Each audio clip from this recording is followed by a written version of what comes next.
this is Stacey, therapist here at Lifescape. I just wanted to take some time out to say hi to everybody and talk about how I know there's a lot of stress going on right now, especially with the idea of schooling coming up. School here in Lee County starts on the 31st. And I know a lot of kids are either doing virtual schooling or Lee Connect, which is a great thing, but can also cause a lot of stress in our lives. So I figured I would bring up some topics that might help out my parents out there a little bit. And being a parent myself, as well as a therapist, I will be hosting a group starting next month for moms, talking about maternal stresses, and this is definitely one of those stresses. Figure out what to do with schooling inside the home. So what I thought we'd first talk about is creating a schedule. So what does that look like? Yes, I know that kids are going to be at home, and the easiest thing would be to keep them in their pajamas all day, or for you to stay in your pajamas all day. But I think it would help the whole school setting to have them get dressed, eat breakfast in the morning, just as if they would be going to school, to create that atmosphere and the feeling of them going to school.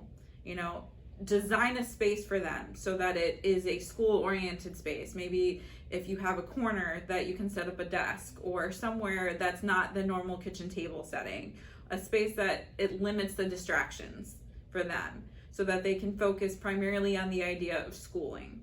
And I'm not saying you have to be there the whole time while they're doing schooling. Obviously, you'll be doing other things throughout your day, but it is a good idea to make that break in the schedule for yourself, so that you're not busy doing so many other things while they're trying to do school, especially in case they might need your help.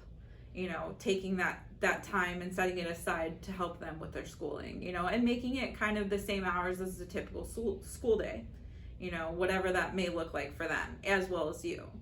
Plus, I think it's a great idea to put breaks in there. They get a lunch break at school, make sure that they have that lunch break at home. Also, for my kids who, or kids who have an IEP or special considerations for education, give them 15-minute breaks here and there to give their brain, plus your brain, a break, and separate the subjects or separate the ideas that they're working on and the things that they need to be completing, assignments. Don't go right in from math to English, kind of separating them a little bit. I know for me, I would need a break. I can't go from one thing to the next without a little bit of a mental break. So giving yourself and your kids a break, and making sure you eat lunch when they're eating lunch. Take that time for yourself too. I think another thing that is really important when it comes to that schedule is separating the idea of the school day from home life. So, if school finishes at 3:00, making sure, okay, there's no more school after 3:00. So that recreates the idea of them coming home, and home is that safe place again. That's where they get the break. They can go to their room, or even if they have chores or something to do afterwards, they get that break in between, just as if they would be coming home from school. Give them a snack, give yourself a break. Maybe you have to work afterwards, or maybe you're semi-working while they're doing this. Give yourself that break too. Make sure you're dividing it up. Schedule your day accordingly. That's not just for them, it's for you.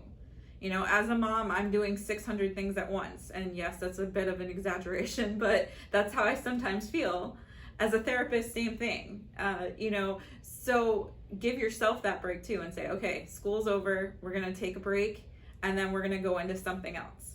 Give them time, give yourself time, and create those breaks for yourself and for them. That's extremely important. I think another important thing is be organized. Have that space for them, have that space for yourself. Structure your day. Give them your time, give yourself that time. Don't overthink it. You're not needing to be an expert when it comes to these kinds of things. Sometimes you're gonna have to wing it. Sometimes it's, your schedule's not gonna work out the way you feel like it should, and that's okay. Just readjust it. The thing too is make sure that you're checking in with your kids. Take accountability, make sure they're taking accountability. I know some of my older kids, it's the older kids that are doing school, they're more independent, they can do things on their own. They don't always need you sitting next to them, or sometimes you're going to work and you're coming home. Make sure you're checking in with them. Sometimes they don't like to ask for help. I know my kids, sometimes they don't like to ask for help when they need it. So check in with them. How's your day? You know, is there anything that you need help with? Is there anything you're struggling with? Because kids aren't always going to be the first one to say it. Sometimes you're going to have to lead that conversation. And it's okay to check up on them. And sure, they'll give you the, geez, mom, like, I'm fine, I've got this. Well, as your parent, it's my job to check up on you and make sure everything's going well. If you need help, I'm here. You know, take that accountability on yourself. Plus, it helps with the chaos inside the home. You know, you're checking in on them, their progress. Little ones, you kind of already know what they're up to, what their schedule is like. But with the older ones, sometimes it can be a little bit harder. So just make sure that you're checking in on things, holding them accountable. You know, it also helps yourself not get so chaotic in the house, and structure your day. You know, have fun with it. Sometimes it's okay to put some fun in the schedule too. You know, they have fun at lunchtime, they can have fun. They can take a little bit break at home and, you know, play a game or whatever. You know, younger kids would normally have recess. It's okay to give them recess if they're younger. You know, for the older kids, maybe you know, part of lunch break, they get to like hang out. It's okay if they take a break, take a walk, whatever, just to give themselves that time, the space in between, and make it work for you, you know? So I just wanted to put that out there, help you out a little bit. I know things are stressful right now, and I hope this video has helped you out in some ways, just giving you some ideas.